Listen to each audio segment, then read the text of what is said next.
দর্শক, গুরুত্বপূর্ণ একটি খবর। শেখ হাসিনাকে ফেরত চেয়ে চিঠি যা জানালো ভারত, এই শিরোনামে আমাদের সময় পত্রিকার রিপোর্ট। আগস্টে ছাত্র জনতার প্রবল আন্দোলনের মুখে পদত্যাগ করে পালিয়ে যাওয়া সাবেক প্রধানমন্ত্রী শেখ হাসিনাকে ফেরত চেয়ে ঢাকার পাঠানো আনুষ্ঠানিক চিঠি গ্রহণ করেছে ভারত। আজ সোমবার দেশটির পররাষ্ট্র মন্ত্রণালয়ের মুখপাত্র রণধীর জয়সওয়াল এই তথ্য নিশ্চিত করেছেন। ভারতীয় সংবাদ মাধ্যম ইন্ডিয়া টুডে এক প্রতিবেদন থেকে এই তথ্য জানা গেছে।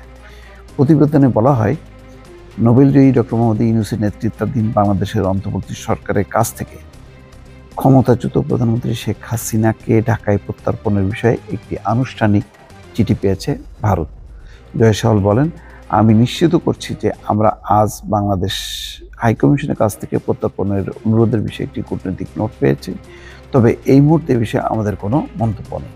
দর্শক, এই যে শুরু হয়ে গেল, এই যে মন্তব্য নেই, তার মানে বলতে পারতেন যে বাংলাদেশ কর্তৃপক্ষের একটা চিঠি আমরা পেয়েছি, আমরা এই চিঠি সংশ্লিষ্ট দপ্তরে পাঠিয়েছি, এই বিষয়ে আমরা আলাপ আলোচনা করে আপনাদেরকে জানাবো, কিন্তু এই বিষয়ে আমাদের কোনো মন্তব্য নেই।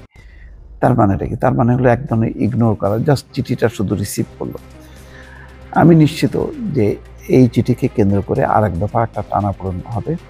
বাংলাদেশের এই নোটকে বা এই চিঠিকে, অনুরোধকে যদি ভারত উপেক্ষা করে, তাহলে কি দাঁড়াবে এই যে ভবিষ্যতেও ভারতের যদি কোনো বিচ্ছিন্নতাবাদী নেতা বাংলাদেশে আশ্রয় নেয়, সেই ক্ষেত্রে ভারত যদি তাদেরকে চায়, তাহলে বাংলাদেশ ফেরত দিতে বাধ্য হবে না।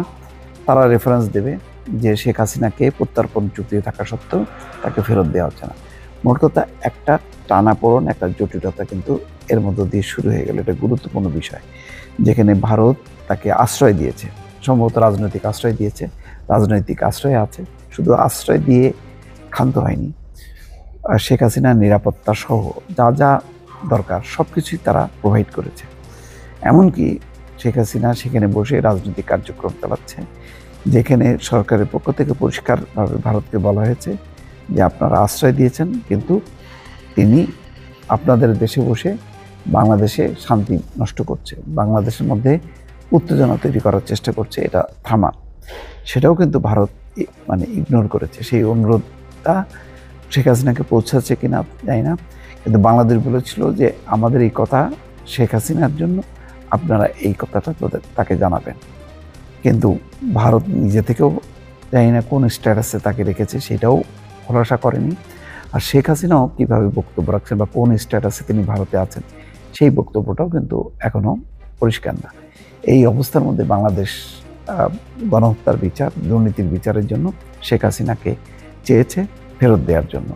এখন যে চুক্তি হয়েছে দুই দেশের মধ্যে, অপরাধী প্রত্যর্পণ চুক্তি, সেই চুক্তির আলোকে ভারত দিতেও পারে, আবার কোনো কোনো ধারা অনুযায়ী নাও দিতে পারে। কোনটা করবে, যেটাই করুক না কেন, যেহেতু বাংলাদেশ আনুষ্ঠানিকভাবে চেয়েছে, এখন ভারত যদি এটা ইগনোর করে, তাহলে ভবিষ্যতের জন্য এটা একটা কাটা হয়ে থাকবে সম্পর্ক উন্নয়নের ক্ষেত্রে। ভারত কি সেই দিকে যাবে, নাকি বাংলাদেশের চিঠি অনুযায়ী রেসপন্স করবে? দর্শক, আগামীতে সেটাই দেখার কথা। ভালো থাকবেন। আল্লাহ হাফেজ।